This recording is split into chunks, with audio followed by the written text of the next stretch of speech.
Tika sokono kasira wolo la tamalalo ye wala mini.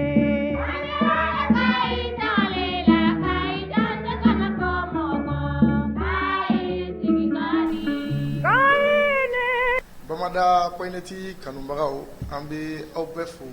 ka aw waleɲuman dɔn dantɛ foli min na fɛn fɛn sɔgɔlen don an ka bɔlɔlɔ sira bɛɛ lajɛlen fɛ ka daminɛ an ka page Facebook la ka taa se chaîne YouTube ma fo ka taa bila an ka TikTok la an bɛ aw fo ka aw waleɲuman dɔn aw bisimila aw ka jamukan Mali kɛnɛ kan an bɛ min ɲɛnamayaw ye ka daminɛ ntɛnɛn fo ka taa se juma ma walasa kunnafoniya minnu bɛ jamana kɔnɔ an bɛ bɔ n'olu ye ka maaw wele u kana an ka jɛ ka analyse kɛ o kunnafoni ninnu kan walasa aw bɛ se ka faamuyali sɔrɔ a la cogoya min na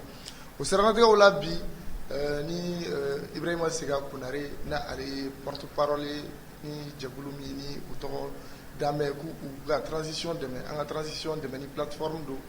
ni ale o porte parole an n'ale bɛna jɛ bi ka bi jamukan in ɲɛnamaya ɲɔgɔn fɛ ka fara Tumani Kojo kan ni ale ye baarakɛ ɲɔgɔn ye ale ye balimakɛ an n'ale fana bɛna jɛ ka jamukan in ɲɛnamaya o la an ka bi babu la babu belebeleba saba b'an bolo an bɛna kɔrɔfɔw bɛna boli min kan o fɔlɔfɔlɔ o bɛ tali kɛ kunungo ni mɛkalo tile 24 ye ni o bɛ bɛn san kelen coyi ma an ka président Assimi Goïta n'ale nana fanga la ni o bɛ o san kelen coyi ma o san kelen kɔnɔ yɛlɛma ni yɛlɛma min donna Maliko la an bɛna an da don o la ka dɔ fɔ o kan o tɛmɛnen kɔfɛ an b'a ye k'a fɔ an bɛ waati min na i ko sisan an ni Rusi ka tɛgɛ di ɲɔgɔn ma militairement o kɔfɛ an b'a ye k'a fɔ an bɛ k'an tɛgɛ di ɲɔgɔn ma sira wɛrɛw fɛ ni o sira wɛrɛw ni o bɛ taa se agriculture yɔrɔ ma n'o ye sɛnɛ nasiratigɛw ye o n'a ɲɔgɔnna caman an bɛna an da don o fana la k'o walawala o tɛmɛnen kɔfɛ kunnafoniw cunna kunungo k'a jira k'a fɔ ko CEDEAO jamana ɲɛmaaw u bɛna ɲɔgɔn ye karabali dɔ kɛ le 4 juin nata ni o bɛna boli anw ka Maliba jamana situation kan ka taa se Guinée ma fo ka taa bila Burkina la an bɛna an da don o fana la ko a walawala o la a y'a partage kosɛbɛ ka da kan Konare n'ale y'i da don analyse la ale bɛ temps de fɔ a ka analyse ka ɲi kosɛbɛ o la an bɛna kuma di a ma a ka folikan kɛrɛnkɛrɛnnen bila fɔlɔ o la an bɛna sɔrɔ ka don an ka babu kɔnɔ Konare salamu alaikum. Wa alaikum salam wa rahmatullahi ta'ala wa barakatuhu. Kɔri baasi tɛ yen. An bɛ la fo k'Ala barikada. Alhamdulillah. An ba. N ka folikan kɛrɛnkɛrɛnnen jumɛn b'i bolo ka ɲɛsin an ka abonné salamɛw ma nin waati la. An tɛ sɛgɛn an tɛ ɲina à chaque fois ni an bɛ don jamukan in kɔnɔna la vraiment yani n ka folikan bila an ka public sanuman ma téléspectateur sanuman ba ninnu ma n bɛ hommage de yɛrɛ an fɔlɔ an ka finitigiw ye an ka faamaw. N'i y'a mɛn olu b'u sigi u ka jabaranin kunna jamana in kɔnɔna la yan ko ka anw lajɛ o y'a sɔrɔ dɔ de fana kɛlen don k'a ka ci bɛɛ lajɛlen bila ka nidi ko ka anw lakana yan donc maa maa binna faso ko in na vraiment an b'a ɲini Ala fɛ ka daminɛ indépendance la fo ka n'a bila bi la nin wagati in na vraiment an b'a ɲini Ala fɛ Ala ka hinɛ a bɛɛ lajɛlen na Ala ka saya k'a bɛɛ lajɛlen ma lafiya maa o maa banana ko la vraiment Ala ka lafiya di an n'u bɛɛ lajɛlen ma maa o maa fana bɛ terrain kan nin ko in na vraiment halisa Ala ka dusu don o kɔnɔ Ala k'u ja jɔ u ye baara mun ŋaniya ta jamana ye k'a décision ta k'u b'a lawaleya jamana ye Ala ka dusu ni a fanga ni a se di u bɛɛ lajɛlen ma halisa an bɛ o dugawu kɛ o bɛɛ lajɛlen donc o tɛmɛnen kɔ ka bɔ yen donc ka foli bɛ aw yɛrɛ ye vraiment waati caman aw b'an wele ka na yan k'an ka hakilina di jamana in tagabolo la vraiment a ka d'an ye a bɛ bonya an ma kosɛbɛ ani technicien Waraba ani plateforme an ka transition dɛmɛ cɛ n'a muso bɛɛ lajɛlen a président ba yɛrɛ Dumbuya Saoudien Ousmane Doumbia n'a a bɛ Mopti mara la nin wagati in na an ka foli bɛ téléspectateur bɛɛ lajɛlen ye ani ne balimakɛ Kojo an bɛ jɛ ka fɛn émission in ɲɛnamaya waati caman ɲɔgɔn fɛ yan donc o folikan o de bɛ n bolo fɔlɔ yani an ka don kuma kɔnɔna la. Merci bien Konare an bɛ i yɛrɛ fo ka i waleɲuman dɔn an ka wele mana s'i ma kuma o kuma an ka plateau in kan yan i bɛna an ka wele jaabi an b'i yɛrɛ fo kosɛbɛ i ka faso dɔ la d'accord Tumani Kojo folikan kɛrɛnkɛrɛnnen jumɛn b'i bolo ka ɲɛsin an ka abonnéw ma nin waati in na. Ayiwa Kulubali n bɛ fɔlɔ k'i yɛrɛ fo fɔlɔ i foli bɔra yan kɔ an b'an ka abonnéw an'an filɛbagaw bɛɛ lajɛlen fo nin wagati in na k'u t'u sigiyɔrɔ la i n'a fɔ i y'a fɔ cogo min bi émission a kuntagala nafa ka bon kosɛbɛ donc an b'a fɔ an ka abonnéw n'an filɛbagaw ye k'u ka émission partager kosɛbɛ. D'accord merci o la an bɛ boli joona an bɛna don an ka kunnafoni fɔlɔfɔlɔ kɔnɔ ɲɔni o cɛ bi ye don ye don min ni a chômera anw ka jamana kɔnɔ ni o ko le 25 mai ni o ye Afrique fête ni o kɛra anw ka jamana kɔnɔ bi dakuruɲɛ damadɔ la Konare n bɛna kuma d'i ma yala i hakilina ye mun ye le fait que an ka jamana ɲɛmɔgɔw ye nin don in chômer an ka jamana kɔnɔ yala i hakilina ye mun ye kan yani nga nda do journée chômeli la folo vraiment permettez-moi de rendre un vibrant hommage vraiment aux grands panafricains qui ont vraiment lutté pour l'Afrique. Cɛ ba ni musoba minnu bɛ dugukolo in kɔrɔla la n'u ye ka mission bɛɛ lajɛlen bɛnna ka se ka farafinna ka se ka yɛrɛma hɔrɔnya ta ka daminɛ Éthiopie masaba dɔ la n'o o bɛ wele ko Haile Selassie ninnu ka na se Patrice Lumumba ninnu ma ka na se Kwame Nkrumah ninnu ma hali minnu fana ye kɛlɛ kɛ n'u bɛ France d'outre-mer ninnu Haïti ni o yɔrɔ camanw n bɛ hakilila jigin kɛ cɛba dɔ fana ye Benito Sylvain olu fana ye a kɛlɛba kɛ ka na se an ka panafricain ba yɛrɛ ma n'o ye camarade Modibo Keita ye Sékou Touré ninnu Ahmed Sékou Touré ninnu vraiment an ka hommage ba rendu u ye bi en ce 25 mai 2022 u su dalen no bi u bɛ sunɔgɔ la bi u lafiyalen no bi ni u lawuli bi k'a ye ko Afrique den sɛbɛ dɔ wulila jamana dɔ kɔnɔ ni a bɛ fɔ o ma ko Manden n'o ye Mali ye k'a fɔ ko jamana Afrique den sɛbɛ dɔ wulila bi ka i cɛsiri ko farafinna ka yɛrɛma hɔrɔnya ko u ka an ka mɔgɔba minnu dalen don bi dugukolo kɔrɔ ni olu tun y'a bila yɔrɔ min n'u tun tilara u kɛtɔ k'a bila u jɔrɔ la ko ni an m'an jilaja ko jamanaden dɔw bɛ tila ka na minnu bɛ jamana in lasegin tubabuw ma tuguni mais a mana fɔ togo togo a fɔra ko hali ni dɔw y'o kɛ ko ni Ala ka jɛ ko jamanaden wɛrɛw fana bɛ na minnu bɛ na an nunjuru sama ka bɔ u bolo donc o jɔ de bɛ ka kɛ Mali kɔnɔna la bi ni à travers le président le colonel Assimi Goïta ni Afrique bɛɛ lajɛlen ka espoir b'a kan bi ko ale sababu la vraiment farafinna bɛ ka yɛrɛma hɔrɔnya sɔrɔ ko ale sababu la ko bibi na ko jamana tɔw fana bɛna na u ɲɛmada Mali ma walasa ka yɛrɛma hɔrɔnya sɔrɔ ni jugu ko ko u tɛ fɛ ko o lajɛ ni jugu ko ko u bɛ ko la ko bɛɛ lajɛlen kɛ u seko n'u dama yira walasa ka o ko empêcher vraiment an b'o hommage vibrant rendu vraiment à nos pères de l'indépendance n'o ka kan kosɛbɛ donc o cɛla ka o b'a yira na k'a fɔ ko ɲina fête de la journée de l'Afrique a kɛra lahala kɔnɔ lahala mun b'a to farafinna den bɛɛ lajɛlen bɛ se ka espoir sɔrɔ n'o ye jigiya ye k'a fɔ ko an fa n'a mɔkɛw y'a bila yɔrɔ min vraiment n'u tun hamiyalen don an ka farafinna ko la k'a fɔ ko vraiment bi bi na relève bɛ ka assurer vraiment bi à partir d'aujourd'hui n b'a dɔn nin wagati na u su ka commencer ka sunɔgɔ kaɲa donc le 25 mai 1963 le 25 mai 2022 vraiment a bɛ anniversaire belebeleba ko fɔ ni o ye Union africaine ka anniversaire belebeleba ye misalila la hakilila jigin fitinin na yani 63 yɛrɛ cɛ parce que n'a y'a jateminɛ farafinna fanba y'a ka indépendance ta 62 de la ka yɛlɛ donc hali n'a sɔrɔ dɔw y'u ta sɔrɔ ka bɛn ni 58 notamment je fais référence à la Guinée, un pays frère qui est actuellement dans la même situation que le Mali et un pays frère où il y a tɛgɛ d'an ma ko vraiment ko port mun b'u bolo bi ko ani a bɛɛ ka kan ko anu ka kan a la vraiment a utilisation na ko degun mun b'u kan o degun kelen de bɛ anw yɛrɛ kan k'u bɛ an dɛmɛ an ka ɲɔgɔn dɛmɛ a ko la donc en 58 en 58 unité de l'organisation de l'unité africaine OUA vraiment aux création initiative tara o wagati hali n'a sɔrɔ a fɛn a farafinna fanba y'a tɛgɛ di ɲɔgɔn ma ka bɛn ni 63 de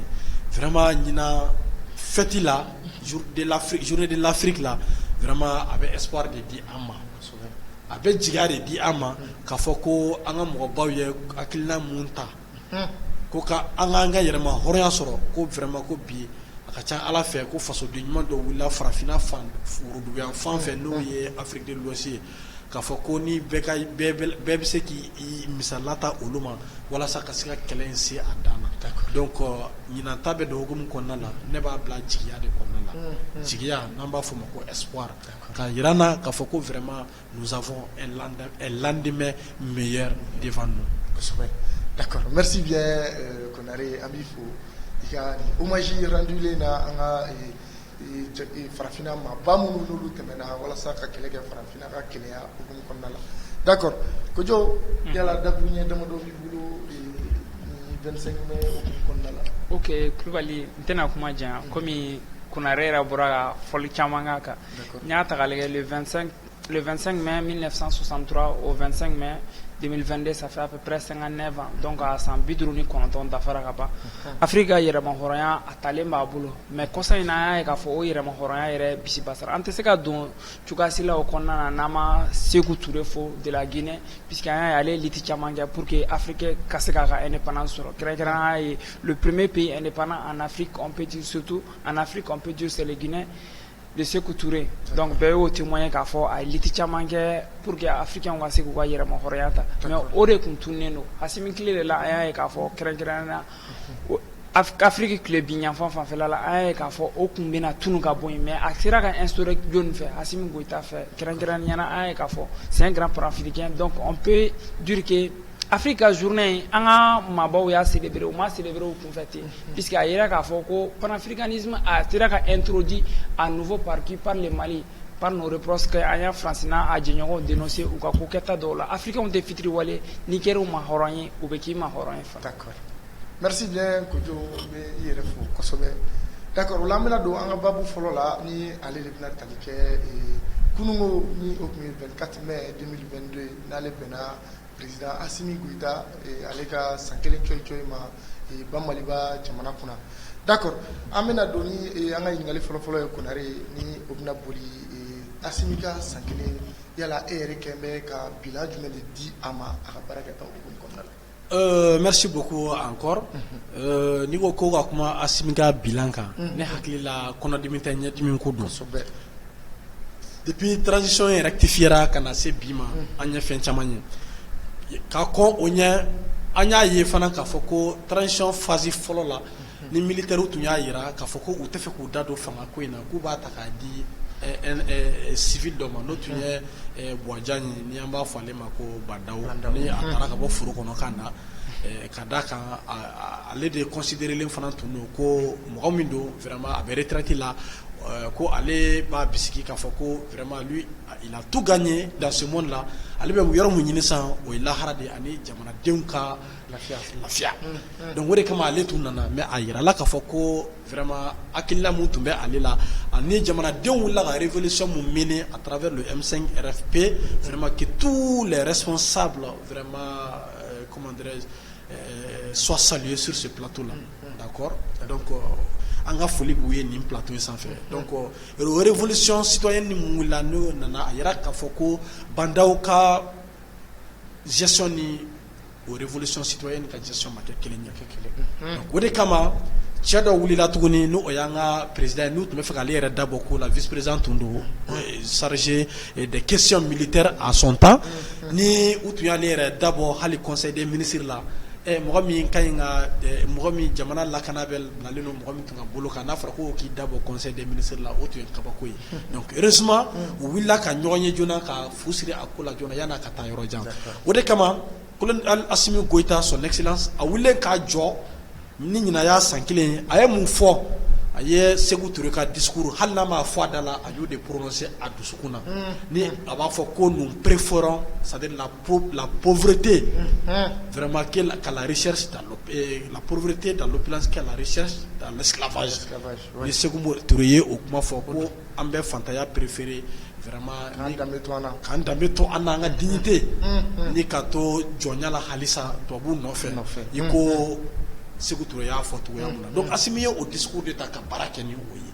donc o de y'a to an sera ka an yɛrɛ sɔrɔ yan donc o daminɛ ani bi cɛ vraiment san kelen kɔnɔna la ne hakili la maliyɛnw a ma se maliyɛnw dɔrɔn k'a fɔ k'u bɛ bilan jateminɛ nin ko la diɲɛ bɛɛ ye nin bilan ye diɲɛ bɛɛ y'a bilan ye a bilan daminɛ ye jumɛn ye an y'a ye k'a fɔ ko i komi an ka hymne national b'a fɔ cogo min ko dignité retrouvée an b'a ka dignité retrouver an danbe n'an ka yɛrɛma hɔrɔnya ani n'an b'a fɔ ko an ka souveraineté fana c'est-à-dire an sagoya bɛ an ka jamana fan bɛɛ lajɛlen na n'a b'a fɔ ma nanzarakan na ko souveraineté nationale an y'a ye ko o fana bɛ ka retrouver c'est-à-dire an tun y'a perdu mais an bɛ k'a sɔrɔ Assimi ka gestion bénéficié a bilan positif folo au kera o ye to jumena ango ko Modibo Keïta, le président Modibo Keïta ni amba fo fana ko le camarade Modibo Keïta parce que c'est un panafricain comme nous amba yera sura ka akilla konnala panafricain wa akilla konnala donc ale fana yirana ka fo ko di souveraineté jamana ka yoro jelcha yere ma hora sura toshila ni mi ga souveraineté militaire sura folo. Les autres souverainetés viendront, les autres indépendances viendront après la souveraineté militaire.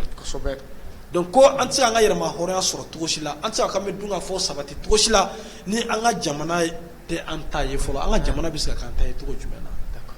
Avec Touyala, Touyamu, ni anga armée be aresagula. Armée biska wuli, kaka jamana surface femme bella jelen parcourir. Kasoro amakeni moka nyamaria yi kasoro amakeni comme mba photo mena puissance wara kan nyamaria yi comme il follow at meketini ant me autorisation d'état hal ni meddo ngadu kono hal ni meta cuisine kono hal ni meta nyegena mbal moka yafama hal ni meta ye fonga nyamara ta ko meta ni yorola donc follow ode tumbe nga pour bilan positif follow e munyi anyanga yere ma horonya ta militairement asira kanga jamana denw an sera ka militaire équipé folo monte to make plus de 1000 et quelques milliards pour la loi de programmation militaire anya munjati minake anga sora soutu me parede ka ula benkanya imanu ye ula beni avec ikono ko nunu be sekula kasoro ula beni ndo time quelques milliards tout pour donc anya ye ka foko nunu ma foko ubena ni fini ka dola ko na ni arrange si ka dola mais kube barake mina de duma bara mumbato sera sikete na foto ko mina ta réplique tactique là bara mumbato tuguni sura sikete ta tena a dénoncer réseau quand tuguni ko mbe forona ko me ko kongo bena mbe forana ko mino bena mbe forana ko ni partenaire te ko ne te saka jimi donc bilan positif folo oye donc depuis asmi ye rectification ke a nema menklo la réseau kan tuguni ko militaire u bala ko kongo bula iko misala la yani Burkina fanga ka bi Burkina be ye cri de kerke fam befe ka yira ka foko kongo bula ko kongo to te saka ta keleke kongo be mo mina te saka réfléchir comment be ka foka be quel système bla en place kan jugu kele donc anya ye ka foko o ye bilan positif folo flana jume folo toujours avant la rectification de la transition nos forces armées de défense et de sécurité étaient à la défensive au koraye muye bimeku kani abe so ka foko be wuli kanya voilà donc anya ye fana ka foko rectification ko fait vraiment on debe wuli kata terroriste sou nyini fo u dagala katu sobe ka u goshi ka boy hali bi semaine konnala dokera de la du 19 au 23 ou bien au 24 yoro chama opération Maliko opération Keletigi où il y a succès sur succès de chama ke ou tra terroriste ka yoro do démanteler ka klaka uma da udroma de anya ye ka foko anjugu munu tumbe ya ngo jugu ntefe ko to fo jamana wore mo munu ka keleke mo tumbe an fe ya nous desera ou ka bara were la note sécurisation yi ka ke œuvre humanitaire yi ou ta forager aussi ou ta donc mo ye ou be fura kelu ke anya ye ka foko ja o keret nte ko gelen yon koy ni sécurité be o te ko gelen opération mun kera yoro into ko yere de Maliko ka opération mun kera tisiti fanfelaw fe ni semaine konnala anya ye ka foko anga famo yere fana ye o nyogona oke donc c'est pour dire que anga famo tu de foire mais on ngelo ga do anga à travers les médias de propagande ka do kuna ko anga média ko anga famo ko lutte se do rakata bi situation simple kan no abe fo man nazara kana ko exaction donc anya ye ka foko jago tumbo bara muke bara gelaw yerete mais ni janfa be ko la sur ce que jago le ka réplique tactique ato entregue d'accord donc ore kama u yera fana ye buntenu kenen ke ka boy ou fana ye assistance médicale ke citoyen ni plus de 500 personnes qui ont bénéficié des consultations gratuites drome kelenta demseni kemena ni kobola ka trobla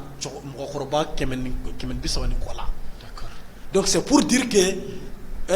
depuis Assimi nana fangala bilan positif flana oye oyoroye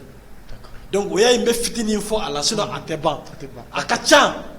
akacha D'accord, problème mena t'a la- bakla kan dado atola D'accord, problème fou dans la kunari, Inch'Allah, d'accord. Kojo, yala asimi bi anga jamana nyamaya la asangali tabara. awɔ D'accord. Et toi personnellement, i kelen do ka bilan jumɛn de bɔ asimi jani sankelen baarakɛtaw la.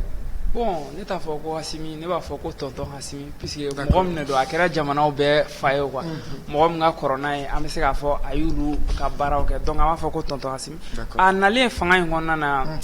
vraiment nimisi wasa caman de sɔrɔla la quoi n'an ko an b'an da don nin plateau in kɔnɔ ka Hasimi ka bilan fɔ an bɛ si la an tɛ se ka bilan fɔ premièrement mun ye o ye an bɛ don militaire ka cadre kɔnɔ fɔlɔ an bɛ militaire fo fɔlɔ sɔrɔsiw Mali sɔrɔsiw binna fɛn janfa kɔnɔ il y a à peu près une décennie d'années 100 ans ɲɔgɔn Mali sɔrɔsi kelen ma se ka bɔ ka revendication kɛ publiquement k'a fɔ ko bi n tɛ taa kɛlɛ la ka sababu kɛ ko marifa tɛ n bolo o bɛ ka taa degun n'o kɔnɔna na Mali sɔrɔsi si ma se ka bɔ k'a fɔ ko n tɛ ka sara ka ɲɛ n tɛ taa kɛlɛ la bi mais u y'o degun bɛɛ muɲu fo ka na se Hasimi ka coup d'état in ma vraiment foli bɛ k'u ye o yɔrɔnin na fɔlɔ bon Hasimi nana a nana ni plan jumɛn de sécurité plan o dɔrɔn de b'a kɔnɔna na a ko ni jamana basigira élection bɛ kɛ hali CEDEAO n'a ɲɔgɔnnaw bɔra a ko ni jamana basigira élection bɛ kɛ sécurité bi Mali kɔnɔ a bɛ cogo di yanni Hasimi ka na bɛɛ y'o ye o sur le plan technique Mali territoire il ne restait que 5%. Hasimi nana a sera ka 80% du territoire bɛɛ libéré k'a di maliyɛnw ma territoire fanba yɛrɛ y'a jira jateminɛw yɛrɛ y'a yɛrɛ k'a fɔ ko rebelles dakan yɛrɛ tɛ Mali la bilen rebelles yɛrɛ dɛsɛra u bɛ k'u associer population de la walasa an ka sɔrɔsiw kana se k'o kɛ sinon jateminɛw y'a jira k'a fɔ ko rebelles ko carburant ko gɛlɛn in na ko carburant t'u bolo ka taa kɛlɛ kɛ donc o b'a jira k'a fɔ o bɛɛ bɛ Hasimi ka victoire de jira sinon rebelles tun bɛ bɔ ni fɔlɔ fɛnw ye kɔ kan ka na k'a sɔrɔ u ka contrôle t'an bolo sisan o b'a jira k'a fɔ ko rebelles tɛ se ka don ni fɛn wɛrɛ ye Mali kunkanko la vraiment Hasimi tile in kɔni na an tɛ se ka fɛn wɛrɛ fɔ ni tari tɛ sur le plan sécuritaire bon n'i ye mɔgɔ ta nin fana o t'a bali fiɲɛ bɛ degun bɛ yɔrɔ min na an k'o fana fɔ bon an sigilen don Hasimi tanu de kan sur le plan sécuritaire d'abord sur le plan juridique vraiment baara dɔ kan ka kɛ yen yɔrɔ la kosɛbɛ bon n'an taara sur le plan juridiquement est ce que amélioration o donna a kɔnɔna na mais est ce que a fiabilité fantanw bɛ tɔɲɔ k'u ka terrain minɛ na o ma dabila sur le plan juridique bingani bɛ kɛ mɔgɔw la sur le plan juridique o ma dabila jɔnya kɛlɛ est ce que o sera ka kɛlɛ ka ban sur le plan juridique vraiment on les interpelle sur le plan juridique u k'a yɔrɔ fana revoir dɔɔni bien vrai que sur le plan sécuritaire an nimisi wasara nimisi wasa yɛrɛ de sɔrɔla sur le plan sécuritaire mais sur le plan juridique u k'u tɛgɛ da o yɔrɔ fana na. D'accord. Merci bien Kojo et merci ngana et Albi Konare amaye ka fo ba Hasimi ga ni rectification et na transition trajectoire rectifier ni ale rekera chamara nyamai de ba akera ani communauté internationale utikam kisi nyama gela de buga fara gela kan kuma nyoya o antika ben ala anya ye ka fo o jatemine nu konona la sisa yara ere la de kan di bi bolo ni janga autorité de la transition ma wala sa transition bɛ se ka kuncɛ cogo ɲuman na ka se ka transition ka kɛ sababu ye ka Mali kɛ maliyɛn den bɛɛ lajɛlen sago ye.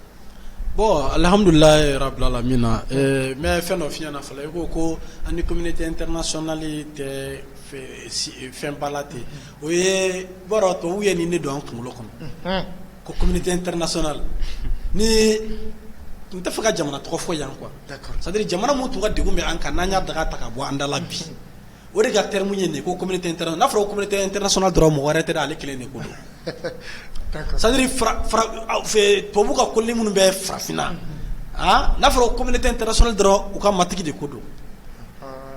c'est comme ni an bɛ moyen orient ni proche orient ninnu na c'est à dire Égypte ni Israël ninnu ni Palestine ni fɛn ninnu Irak ninnu yɔrɔ n'a fɔra ko communauté internationale dɔrɔn mɔgɔ si tɛ américain de ko don i y'a faamuya donc olu ye terme de ye ka mɔgɔw psychologie minɛ c'est à dire ka i b'a dɔn hakili jɔnya man jugu ni o ye esclavage abolilen u nana ni esclavage mental le o ko a ma se tuguni an ka jurukisɛ don karisa la k'a sama ka taga n'a ye a ma se tuguni an ka karisa ta k'a bila bateau kɔnɔ k'a bila ka taga n'a ye i ko kulunba ye minnu ta ka taga n'u ye Sénégal ni a tɔgɔ Sénégal degore ninnu ni Ghana yɔrɔ la ka taga u ko a ma se o la an bɛ juru siri hakili la dɔrɔn a banna u b'an ka baara kɛ k'u to u yɛrɛ fɛ yan donc n'a fɔra communauté internationale anw ni RC ka di bi alhamdulilayi on est de bons termes an bɛ tila k'an da don o fɛnw caman na ani jamana caman bɛ yen an ka diplomatie ça marche bien alhamdulilayi son excellence l'excellent diplomate Abdoulaye Diop a wulila ka démarche caman kɛ ka yira mɔgɔw la ka transition ka hakilinaw tagabolo f'u ye k'u ka tagabolo ɲɛfɔ ka ɲɛ k'a fɔ k'a fɔ ko vraiment Mali bɛ gɛlɛya o gɛlɛya kɔnɔ parce que Mali y'a décidé ka k'a yɛrɛ ye Mali y'a ye ko gɛlɛya mun bɛ an kan dɔwɛrɛ tɛ parce que on était en train de suivre les tendances comme ça. On était en train d'exécuter les ordres de quelqu'un d'autre. Alors qu'on devait exécuter l'ordre de notre peuple. Donc, Mali a yira dɔrɔn k'an bɛ fɛ ka an yɛrɛ de ko o de gɛlɛya bɛ an kan ko sinon foyi wɛrɛ tɛ. Sinon ani communauté internationale nous sommes de bons termes. La communauté internationale ne se résume pas seulement aux puissances impérialistes. A tɔw bɛ yen. Donc ka mun fɔ k'a fara fɛn kan certes gɛlɛya dɔ bɛ yen mais ne bɛ fɛ ka fɛn dɔ souligner yan nin wagati in na. I b'a dɔn an ka jamana marabagaw ka démarche gɛlɛya bɛ yen mais en fait u tɛ fɛ k'u prononcer fɛn dɔw kan ka sɔrɔ ma baara dɔw kɛ parce que n'i ye jateminɛ kɛ n'i y'an binna ka se nin bɛɛ ma parce que population souvent ou bien minnu ni fanga hakilina tɛ kelen ye souvent an ka bonya b'o yɔrɔ dɛ fasojɔ la bɛɛ de bɛ hakilina di souvent u bɛ pression kɛ jamana marabagaw kɔnɔ u bɛ fu fɔ tuma dɔw ou bien u bɛ fɛn dɔw fɔ k'a sɔrɔ u ma a waleyali o dalilu t'u bolo fɔlɔ u bɛ bali ka comment dirais promesse baw ta donc waati bɛɛ se fɛnw tɛ exécuté u bɛ tila k'u gosi n'a ye ka u lagosi n'a ye donc o ye gɛlɛya de ye donc an ka jamana marabagaw bi bi in na démarche min bɛ sen na vraiment a démarche hakilina ka ɲi n bɛ n da don a fitinin k'a fɔ misalila la pourquoi bi mɔgɔ tɛ a ginigina an ka armée nɔfɛ ko a ye taa Kidal parce que mɔgɔw ɲɛ b'a la fɛn min bɛ sen na o ne bɛ ministre de la réconciliation fo yan a ka démarche dɔw la le colonel Wage a ko c'est-à-dire a yira ne la ko armée force de sécurité min b'an bolo bi ko professionnels don quoi i komi dɔw tun y'a fɔ cogo min ko professionnels tɛ ko ils sont pas assez matures pour que ka se ka taa Kidal ka fɛn dɔw kɛ u y'a yira k'a fɔ ko accord mun tun bɛ an ni ɲɔgɔn cɛ a fɔra ko la relecture intelligente de l'accord ou bien l'application intelligente accord ma fili fɔlɔ mais u y'a yira na k'a fɔ ko an balima maliyɛn minnu tun ye maramafɛnw ta Mali yɛrɛ kama bi n b'a fɔ terroriste dɛ minnu tun ye n'u sɔnna ko kumaɲɔgɔnya ka kɛ olu bi bi in na a bɛ ka lajɛ de kumaɲɔgɔnya de bɛ ka kɛ n'u ye halisa walasa minnu ye maramafɛn ta u ka se k'a faamuya u ka segin jamana ka taga bolo kɔnɔ la donc o baaraw de bɛ sen na o baaraw bɛ sen na en même temps terroriste kɛlɛli bɛ sen na donc c'est pour dire que nin wagati in na c'est-à-dire an bɛ ka taga dɔɔni dɔɔni de halisa maintenant ni mɔgɔ minnu ma sɔn jamana ka taga bolo ma ni ma sɔn fo ka bɛn ma donc toi tu déclares automatiquement ennemi de la nation ni ma sɔn ka maramafɛnw bila i ko a fɔra cogo min DDR le processus DDR désarmement et intégration et réintégration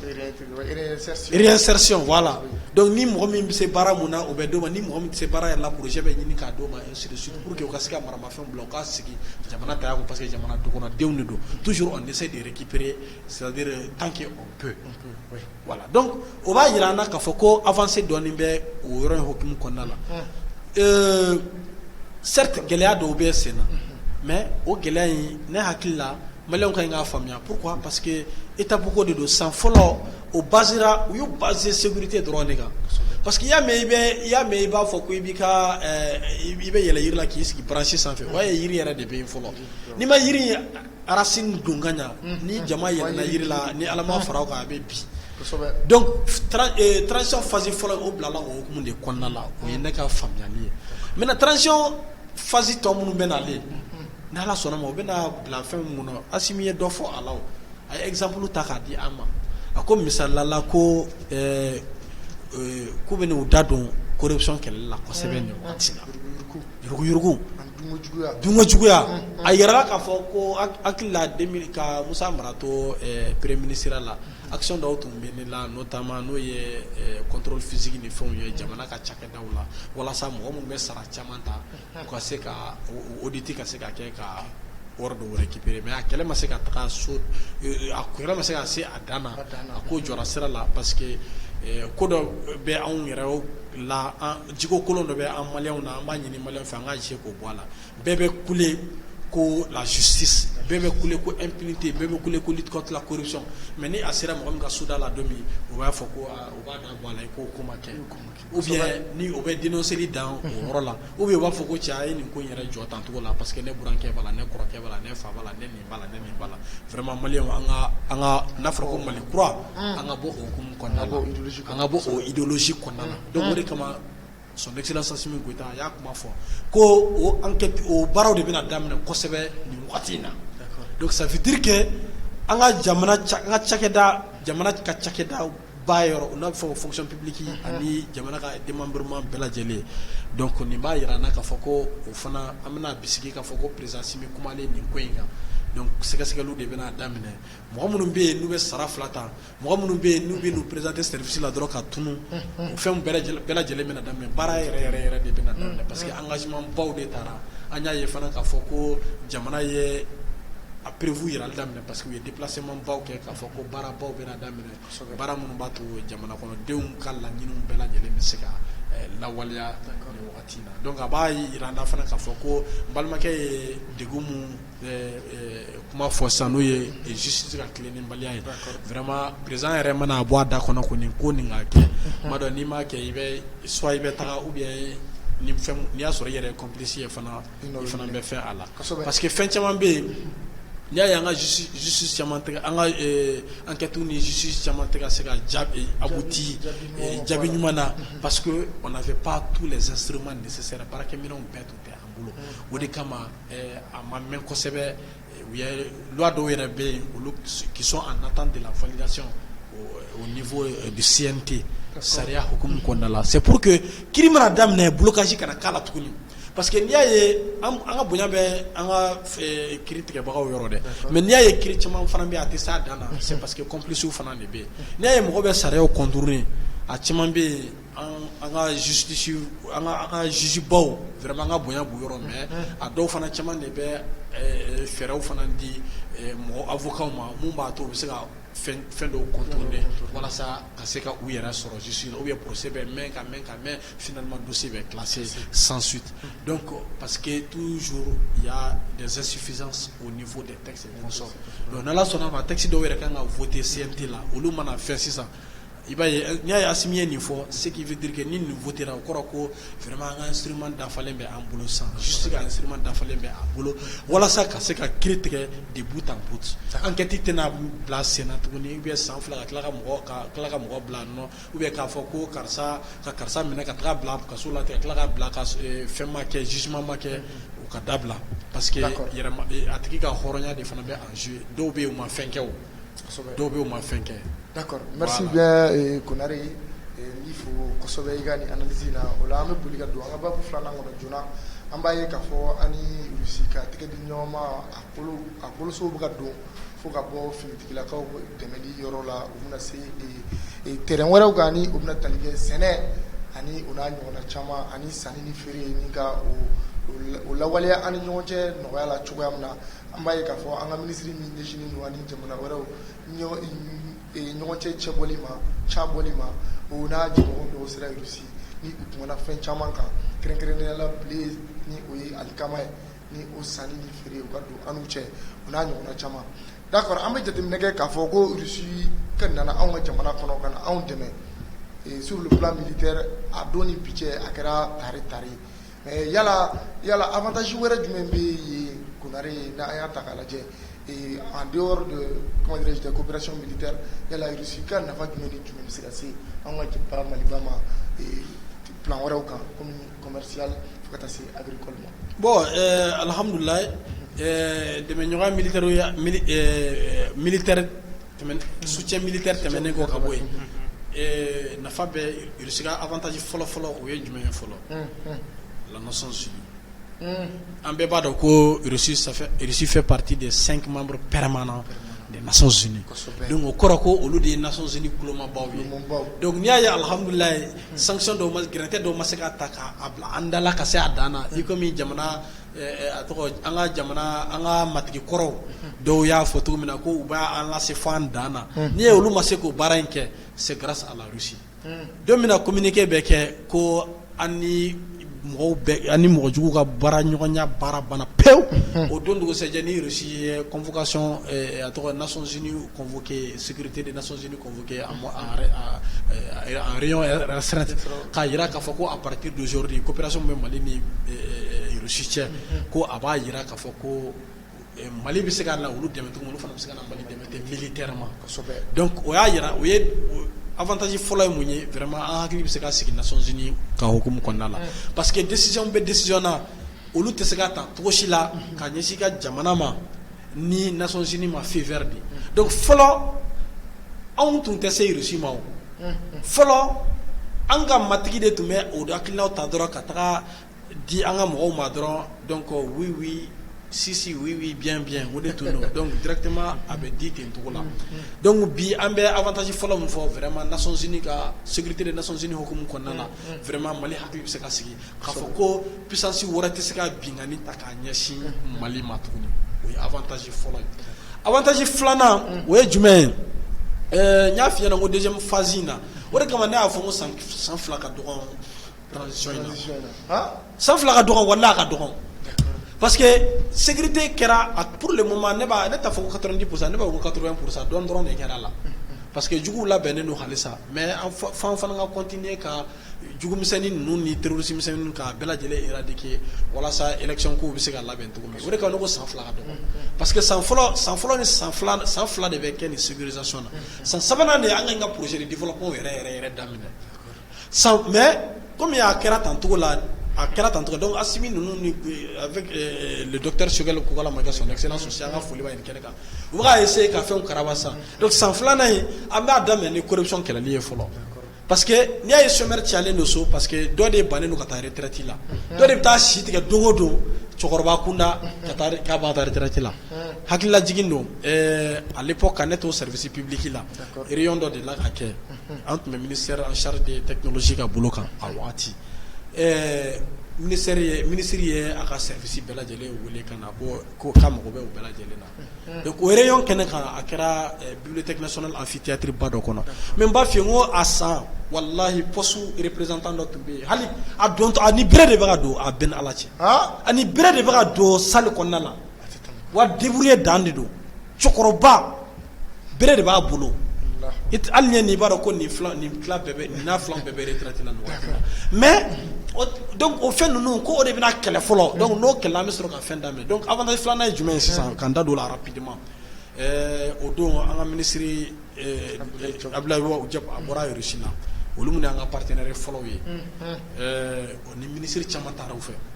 layidu caman taara ko chemin de fer bɛna wuli o kumaw taara kɛ dumuni ko alimentation crise alimentaire mun bɛ sen na diɲɛ kɔnɔ nin wagati in na ni Occident kɛlen don ka Russie accuser ko Russie y'a tugu de ko ka nin kɛlɛ in kɛ ko walasa ka c'est-à-dire Russie yɛrɛ fɛ yen problème tɛ yen ko ka walasa ka crise bila tɔw la ale yɛrɛ n'a ka partenaire ka se ka bila bɛrɛ kɔnɔna la donc a b'a yira na k'a fɔ ko o crise alimentaire ko kuma mun fɔra solution bɛna ɲini o la terrain ko mun fɔra solution bɛna ɲini o la ani secteur de développement wɛrɛw Russie ko on a validé toutes les préoccupations que vous nous avez apportées en Russie ko k'u y'a validé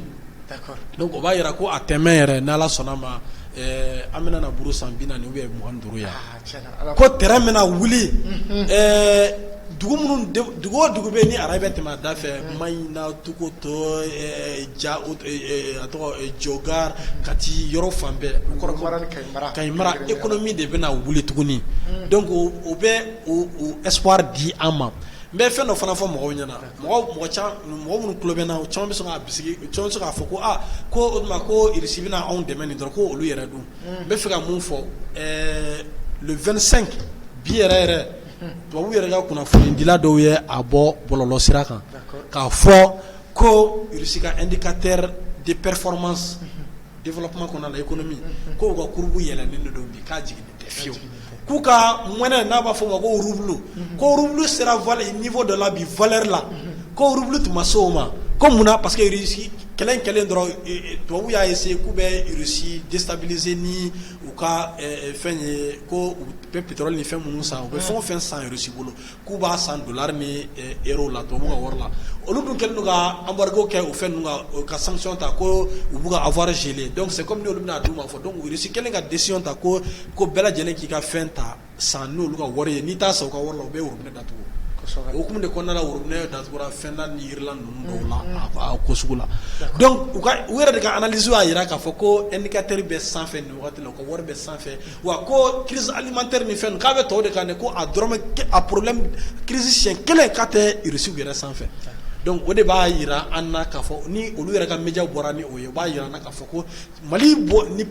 Russie bɛ partenariat mun na ko c'est un partenariat sincère c'est un partenariat qui a déjà été validé par la Russie depuis l'autre jour à la suite de la visite de notre délégation ministérielle o de b'a jira an na fana k'a fɔ ko nin fɛn hali kuma texte wulili ninnu a bɛɛ lajɛlen kuma kɛra an ka ressources bɛna développer li minnu kɛ a bɛɛ lajɛlen de kuma kɛra donc unité de transformation de bɛna recréer yan o de kama y'a fɔ n ko bibi na ni ye Modibo Sula wele bi a b'a fɔ ko ko bi de ko ale bɛ se ka sunɔgɔ daminɛ ko parce que Mali ko den sɛbɛn dɔ nana ko Sogɛl Kokara ma y'a fɔ wagati min na ko k'ale kɔni t'a dɔn n'a bɛ kɛ bi ou bien a don a t'a dɔn k'a bɛ kɛ premier ministre dɛ ko jamana in kɔni ko den sɛbɛn dɔ bɛ na vraiment mun bɛna jamana in ka yɛlɛma hɔrɔnya segin a ma k'a bɛ se ka kɛ ale tile la komi a bɛ se ka kɛ a tɛ k'ale tile la donc Ala ye a ka ŋaniya ɲumanya kuma ye Ala ye sababu ɲuman kɛ ŋaniya o de kama n'i bɛ kuma ɲuman bɔ i da kɔnɔ wagati bɛɛ a ka ɲi ni kuma jugu ye donc Ala y'a kɛ den sɛbɛn dɔ bɔra ale yɛrɛ tile la fo ale yɛrɛ fana nana kɛ ale yɛrɛ farala o den sɛbɛn kan ale yɛrɛ farala o den sɛbɛn kan ka jamana in labaara donc o de kama en plus vraiment des avantages militaires les avantages de développement aussi vont bientôt tomber parce que accord kɛra ni Russie déjà donc an mago bɛ nin partenariat sugu la mais an mago tɛ dɛmɛ na k'a fɔ ko je vais vous aider e yɛrɛ t'a dɔn e bɛ ka na ne dɛmɛ k'a sɔrɔ juru min bɛ e yɛrɛ kan na e ka dette intérieure ni ka dette extérieure o ka ca ni anw yɛrɛ ta ye o b'a multiplier siɲɛ caman e tɛ o juru sara n'i ka aide ye fɔlɔ ni e b'a fɔ ko e bɛna k'e bɛna anw de dɛmɛ fɔlɔ ko ka bɔ kɔlɔlɔ kɔnɔ donc an mago bɛ partenariat la mais an mago tɛ dɛmɛ na ko yanni ka mɔgɔ dɛmɛ jɛgɛ dun na i b'a dɛmɛ jɛgɛ minɛ la donc an bɛ baara kɛ ɲɔgɔn fɛ partenariat gagnant ninnu bɛ mun gagner o dɔnnen don an yɛrɛ fana bɛ mun sɔrɔ o dɔnnen don donc o b'a jira n'a k'a fɔ ko vraiment on peut toujours espérer sur un lendemain meilleur avec cette équipe là qui est là actuellement voilà. D'accord, merci bien Konare il faut kosɛbɛ i ka analyse in na Kojo Tumani yala ani Russie ka politique ɲɔgɔn ma finitigilakaw dɛmɛli hukumu kɔnɔ o tɛmɛnen kɔfɛ an y'a ye k'a fɔ sanni ni feere o bɛna don ani ɲɔgɔn cɛ fo ka taa bila fɛn wɛrɛw la o n'a ɲɔgɔnna caman yala i yɛrɛ bɛ se k'i da maga nafa jumɛn ni nafa jumɛn na ani Russie ka boloci ɲɔgɔnma la ka taa nin sira ninnu bɛɛ lajɛlen fɛ. Bon Kulubali n b'a fɔ a nafa ka bon kosɛbɛ quoi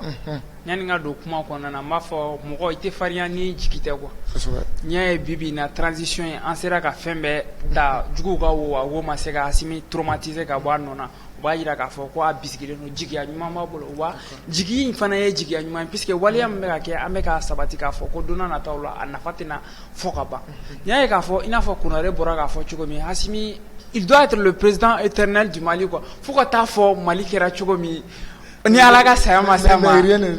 oui a kan ka kɛ Mali président éternel le fo ka taa fɔ saya sera a ma wagati min élection de kan ka organiser hali ni élection bɛna organiser je souhaite que Asimi ka taa élection na pour que a bɛ se ka na ani Russie ka tɛgɛmandi in bɛ se ka continuer cogo min sinon n b'a dɔn ni politicien dɔ nana a bɛna ni yɔrɔ in bari premièrement d'abord an bɛ don u ye bile kuma min fɔ bile nafa ka bon kosɛbɛ est-ce que i b'a dɔn ko Russie pour que k'i ka kuma rectifier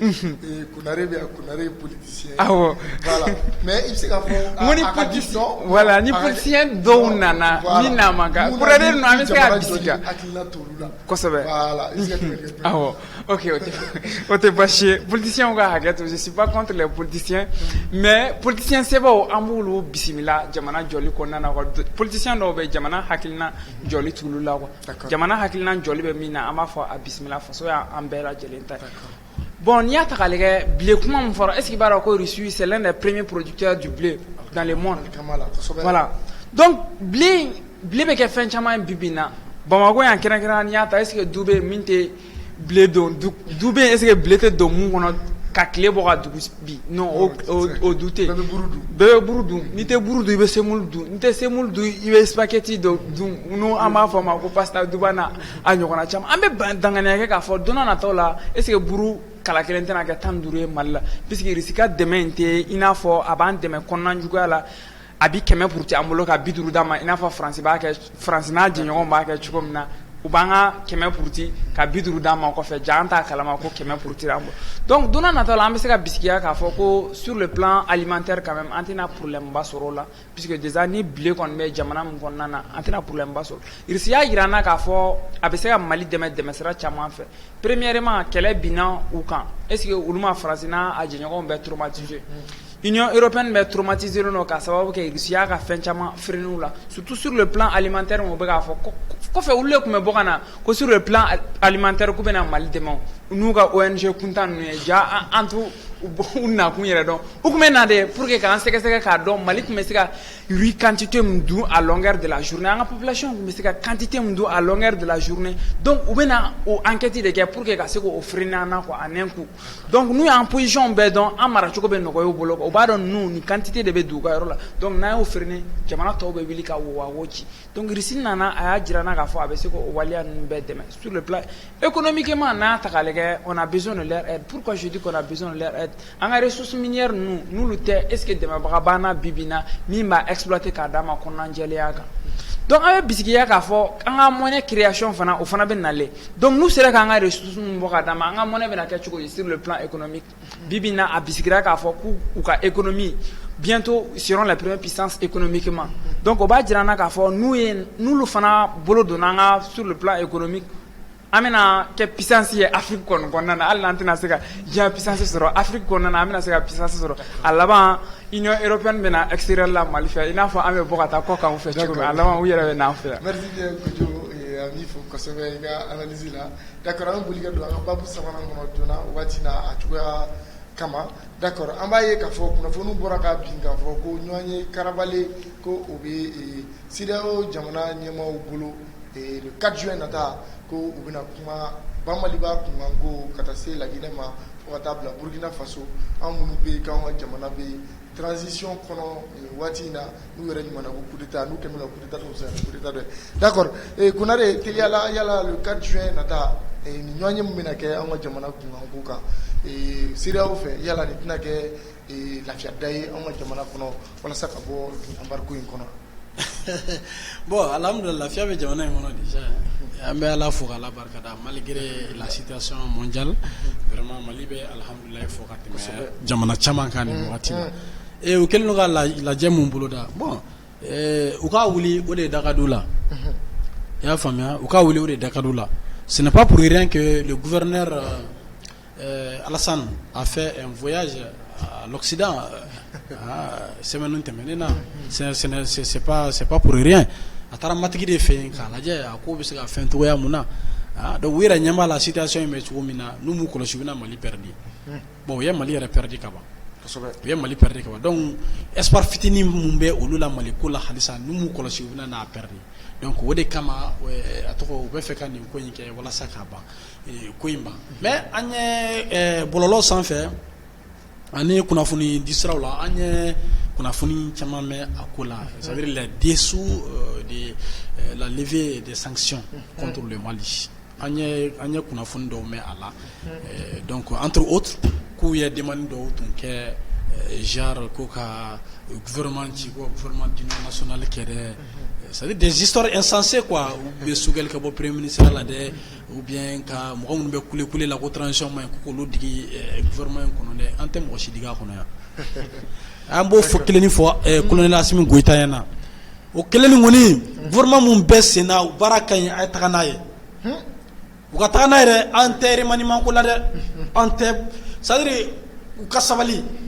n'a sɔrɔ u kɛlen don k'a fɔ k'u bɛ condition dɔw accepter pour la levée des sanctions an t'a ko la dɛ an b'o kangari da Asimi n'a ka jama ye an t'a ko la bi an t'a ko la sini an tɛ premier ministre falenna an tɛ remaniement ko la k'a fɔ ko gouvernement d'union nationale an de b'an ka maliyɛnw de ko taabolo la k'aw ye taga n'a ye mɔgɔ se ka bɔ kɔfɛ cogo jumɛn na ko kana ko ka anw ka ne bɛ se ka bɔ an ka du kɔnɔ cogo jumɛn na ka na e ka du kɔnɔ ko dumuni min ko non ko tigɛdɛgɛ ma ɲi ma k'i ka to de dilan nin ma ɲi ma i ka nin kɛ o bɛ se ka cogo jumɛn na donc an b'a f'u ɲɛna nous sommes pour la levée des sanctions mais pas à n'importe quel prix si le prix à payer vraiment il ne convient pas au peuple malien an ka to a kɔnɔ an ka to a kɔnɔ wa n'an corona don min ka s'a dan na ni mun fana bɛ kɛ o bɛ kɛ parce que u y'a ye k'a fɔ ko an ka baara an ka jamana an ka processus in dɔɔni de don quoi dɔɔni de don n'a sɔrɔ sirannen de don k'a fɔ ko n'u ma sanction wuli ko Mali bɛna bɔ CEDEAO la u k'u labɛn dɛ an fana tɛna parce que an ye CEDEAO dɔn ka ban CEDEAO organisation kulu mun ye an y'a dɔn jɔn bɛ CEDEAO financer an b'a dɔn jɔn bɛ Union africaine financer an b'a dɔn le président Robert Mugabe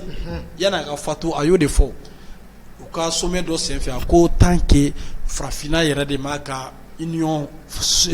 africaine financer ko an tɛ se ka ko kɛ an yɛrɛ ye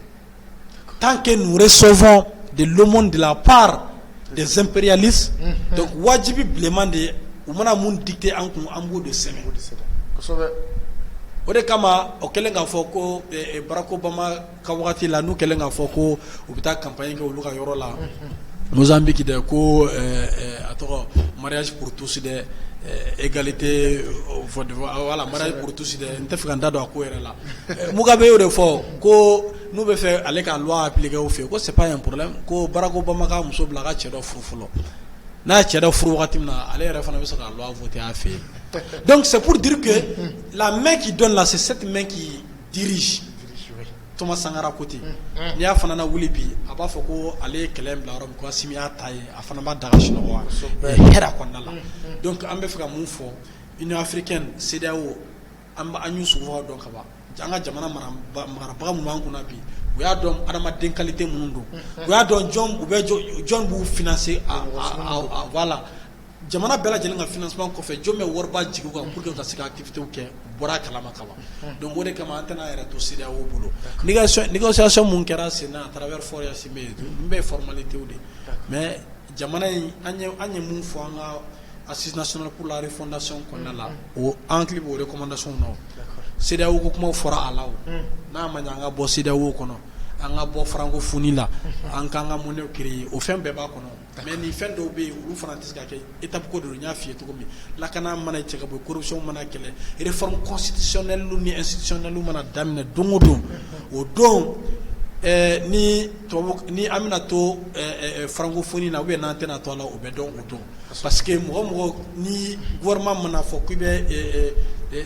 république kura proposé Mali ye n'o ye constitution kura ye k'a fɔ o kɔnɔna la ko la langue officielle est la langue française o don ni an bɛ taa kala ta oui la ou bien n'an bɛ taa kala ta non la o don an bɛ bɔ o kalama o don donc c'est pour dire que CEDEAO ye a sugufa dɔɔnin don le 4 mun bɛ nalen ils ont intérêt k'a lawuli u y'a lawuli o ma lawuli a bɛɛ kelen Mali ye alhamdulilayi décision in bɛ ta don min ka ɲangata bi an kan an ye vocaliw mɛn vocaliw ninnu ma bɔ ka démenti fɔlɔ a tigilamɔgɔw ma bɔ ka démenti formellement c'est vrai que Ado ye le gouverneur ou le sous-préfet Ado a ye dɔ fɔ a la mais an ka docteur Boubou Cissé ne y'a bolila ka taga o ko k'a b'a buranna la Niger dɛ donc ale ma démenti kɔni kɛ fɔlɔ laɲini y'a yira k'a fɔ ko indicateur bɛɛ y'a yira k'a fɔ ko u tun bɛ fɛ ka Mali étouffer moins de 2 mois de kɔnɔna la alhamdulilayi on est en train de tenir et les Maliens même se sentent maintenant à l'aise dans cette histoire là parce que ni histoire in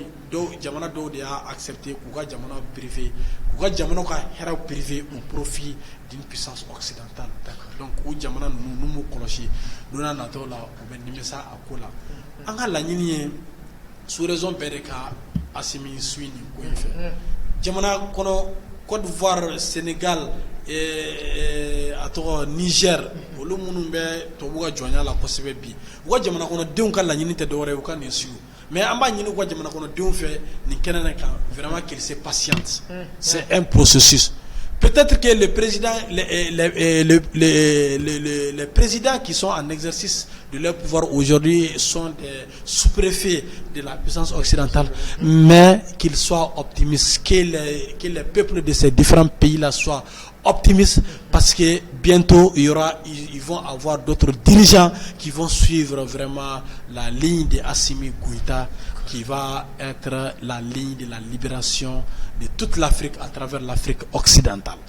Donc bɛ fɛ k'o de fɔ k'a fara nin kan k'a fɔ ko kɔlɔlɔ foyi tɛ a la n'u y'a sanction wuli tant mieux n'u ma wuli en tout cas an ka jamana marabagaw y'o de fɔ u b'o de yira n na u y'a yira n na k'a fɔ ko olu tɛ foyi kɛ mun tɛ maliyɛnw hakilina ye u tɛna fɛn fɔ fana mun tɛ an ka recommandation des assises pour la refondation kɔnɔna la donc an ka hakilila sigi i ko mɔgɔ min yira n na mɔden n'u y'a wuli alhamdulilayi an bɛ tɛmɛ n'an ka baaraw ye n'u m'a wuli fana à l'impossible ni lɛtɛni n'i ye mɔgɔ kurun ka se niveau dɔ ma a fana bɛ diyagoya ka décision dɔ ta hali n'a sɔrɔ o tun tɛ a fɛla ye mais n'o y'a ka jamana kɔnɔdenw fɛla ye ka ban a bɛ ta voilà ne bɛ se ka mun fɔ o yɔrɔ kɔnɔna la. merci bien Konare n bɛ i fo kosɛbɛ d'accord Kojo yala faranga dɔ b'i bolo ka fara Konare ta kan komi waati bɛ ka koron kosɛbɛ. N'i y'a ta k'a lajɛ u b'a fɔ ko le 4 juin u bɛna sanction wuli peut-être k'u bɛna assise dɔ de kɛ an t'a dɔn n'a kɔnɔna na sanction bɛ se ka wuli bon ni sanction wulila tant mieux n'a ma se ka wuli yɛrɛ i n'a fɔ Konare y'a fɔ surtout a bɛɛ b'olu de engagé mobili pinɛ de bɛ tourner sinon mobili yɛrɛ b'a nɔnɔ ou bien donc pinɛ dɔrɔn de bɛ ka tourner sinon Mali b'a nɔnɔ Mali ma bouger olu de b'u k'u hakilinaw di ɲɔgɔn ma puisque embargo in binna Mali kan i tɛ se k'a fɔ ko embargo binna Mali kan a ye digi kɛ Mali dɔrɔn degun min b'olu yɛrɛ kan bi na a tɛ Mali kan puisque u ɲɛ b'u ka peuple ka révolution de la bientôt o de kama u bɛ ka session organiser n'a tɛmɛna le mois de juillet kan ni Sénégal ni Côte d'Ivoire ma sanction wuli ka embargo ko in wuli ka bɔ Mali kunkan ko kan i bɛna ye u ka population de bɛna wuli ka révolter k'a fɔ u ka président ye vraiment dɔ kɛra nin ko in na ten quoi puisque degun min b'u kan c'est trop milliards ni milliards de tun bɛ don Mali port ni Sénégal port ni Côte d'Ivoire port ni ɲɔgɔn cɛ mais bi na o milliards na port baarakɛla na est-ce qu'il en bénéficie on a jɛɲɔgɔn caman sur le plan économique fɛn caman de balilen don olu ka yɔrɔ la bi na Sénégal gasoil litre ye joli a tɛ taa fo 400 na Mali la an ka 2000 francs 400 essence ni gasoil Mali la an b'an nɔkɔrɔ la 500 à peu près gasoil 700 essence donc a digi kɛlen bɛ jɔnni la bi na a bɛ bisikiya k'a fɔ a kɛlen b'olu de la donc n'u sera ka embargo in wuli tant mieux n'u tora occidentaux ka jɔnya la i n'a fɔ a y'a cogo min France n'a a jɛɲɔgɔn bientôt olu yɛrɛ bɛna bɔ pouvoir la u ka peuple ɲɛkɔrɔla la donc an b'a fɔ Asimi ye a kana décision foyi ta a la hâte u kana pression foyi d'a kan k'a fɔ ko a bɛ se ka 5 ans in kɔni wuli ka bɔ yen ni ale yɛrɛ ye bisikiya kɛ k'a fɔ ko descend sinon peuple ka référendum na a yira k'a fɔ ko peuple malien ye combien de temps de kun souhaité Assimi ma peuple malien ye 5 ans de choisi mais quelqu'un de don an b'a dɔn mɔgɔ min de don il n'est pas assoiffé du pouvoir 5 ans dira mɔgɔ min ma o ko non a ye 2 ans dɔrɔn di yan a ye 3 ans bɛɛ résister tuguni a bɛna ko a bɛ quelques mois de d'a ma i n'a fɔ 18 mois justement ni 24 mois discussion min kɛra o temps in ni nin cɛ mois dama min écoulé la jɔn b'o dɔn n'u tun y'o mois in to yen an tun tɛna se ka bɛnkan sɔrɔ ka a sabati tout temps olu de tɛ bɛn fɛ sinon Mali kɔni an ka porte ouverture len don an ka dayɛlɛlen don fan 14 bɛɛ lajɛlen n'u nana bɛn sira la an bɛ bɛn en condition que u kan ka yɛrɛma hɔrɔnyaw to a bolo sinon n'u nana bɛn sira la cogoya wɛrɛ la Assimi kana sɔn a nukɛn kan. D'accord merci bien Kojo an b'i fo i yɛrɛ ka analyse la kosɛbɛ jamukan waati bɛ fɛ ka koron kosɛbɛ maître Konare yala kumakan laban jumɛn b'i fɛ k'o fɔ an ka auditeur sanumanw ye walasa an bɛ se ka jamukan in kuncɛ cogoya min na. Bon, yanni ka bɔ kuma la n bɛ fɛn dɔ fɔ rapidement nin embargo in nin kɛra sababuba de ye Mali ma walahi bamananw ko tubabu bon nanzaraw ko bon zana don nanzarakan na ko à chaque fois que tu tombes ramasse quelque chose i jilaja i kana bi yɛrɛma ka wuli ten quoi sinon a kɛra i kɛra c'est-à-dire n t'a dɔn i ni kun tɔrɔ fu à chaque fois que tu tombes ramasse quelque chose. Sanction kɛra sababuba de Mali ma ça a permis au Mali vraiment de mesurer ses forces et ses faiblesses an ka se k'a dɔn an dan ye yɔrɔ jumɛn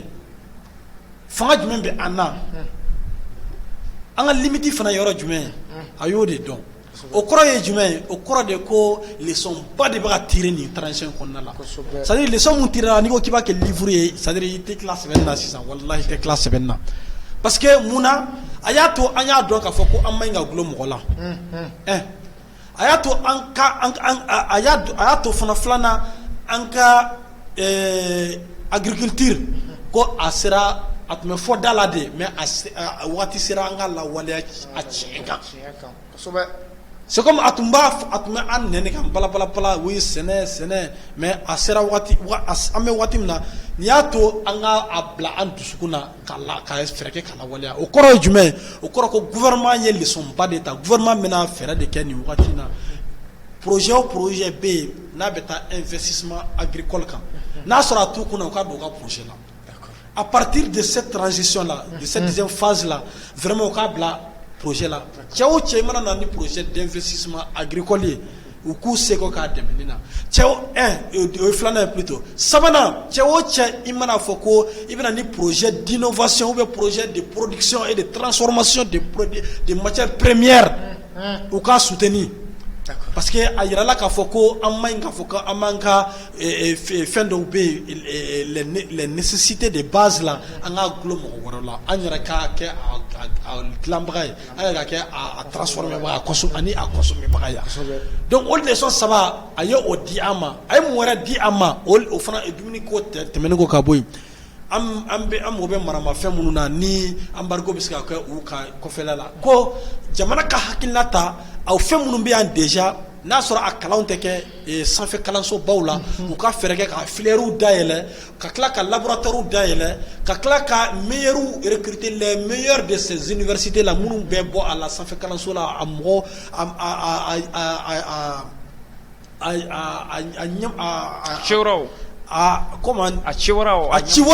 chiwaraw ka olu sélection kɛ olu fana ni ɲɔgɔn cɛ ka olu former ka to a bila kun ka baara kɛ fɛn ninnu ta ka duma bɔ ni filɛ nin a ye nin waranka k'a bila fo a da misala ni maramafɛn de don ni marifa de don a ka 47 mais exemple ta o kan a ye nin waranka k'a lajɛ aw mago bɛ matière jumɛnw na walasa aw ka se ka nin ɲɔgɔnna dilan an yɛrɛ fɛ yan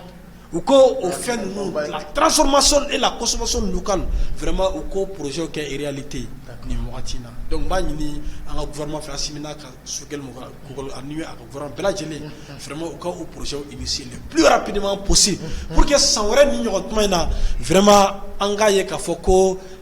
fond bela jeli dajigna au dronte engagé ka foko unité de production tiara au dronte engagé ka foko le malien est en train de consommer malien ambe boli mo amunu no fe wallahi ou club bebe tuka matière première monta chine ka soroka unité de transformation ke ou fait wallahi ambe boli fenchama ko ni bora tobula ni bora dubai ni bora ni la ou beta conteneur ou d'état Chine katra bluffé donc oui va monter drone c'est des usines de montage oui va montage drone de donc ba ñim jamana ñu mo fait vraiment ko réfléchir ni côté kan ko sebe ni mse ka sababu ye chine machine ma ka chômage kele ka jeunesse don barala vraiment jamana ko don kan lafia donc o temene ko ka be nga fuli be téléspectateur 7 sonu moyen bela jeli vraiment munu yu ka wati bla kan émission la mais pendant une heure ni doni vraiment anga foli bu ye ale sa ko sogolen to ko in partager ko sebe malian dew anga jara anga entre di ñogoma unité o de se ka jamana en bobu la note amman no ko technicien wara ba yere fo munye ni ko nunu be la jeli sigi senga ka foli di anga président de la transition ma Assimi Goïta ni président de la plateforme anga transition demain ani mo ye en suini ko ina donc amba ni mo fe filimu mana bonni kuma na anga la ñininte haketo be kuma kan o yoro la ala ka jamana en basiki ala ka jamana en barka merci merci bien kunari ambe ifu kosobe kadaka anga wuli manasima kuma ibi anga wuli jabi ambe yerefu la kosobe d'accord kujo kuma kala ban mu bibulu filiala jamuga sira ko yoro la ok Kulubali mi fo kan ka invité fo kosɛbɛ ani mɔgɔ min fana sigira k'an filɛ k'u hakilinaw di commentaire duguma an b'u fo kosɛbɛ puisque n'i y'a ye an bɛ sigi ka ni jamukan in waleya olu de bɛ k'an filɛ o bɔlen kɔ a la an b'an ka transition ɲɛmɔgɔ fo n'o ye Assimi Goïta ye an b'a fɔ ladilikan min b'an bolo gouvernement projet ko min bɛ yen a k'olu rétablir i n'a fɔ OPOM n'a ɲɔgɔnna ninnu olu ka se ka rétablir jamana ka cakɛda commerçant spécial pour la nation même olu ka se ka sigi sen kan o folikan de bɛ n bolo k'a lase an filɛbagaw. Merci bien Kojo. La melike la sanuma et amba foye ngoni ki akulo garzige sanga kunguri na bamada pointi sanfɛ aw denkɛ do aw balima kɛ Saliya Basi Kulibali to bamada pointi la aw kan bɛ sigi wɛrɛ wassalam.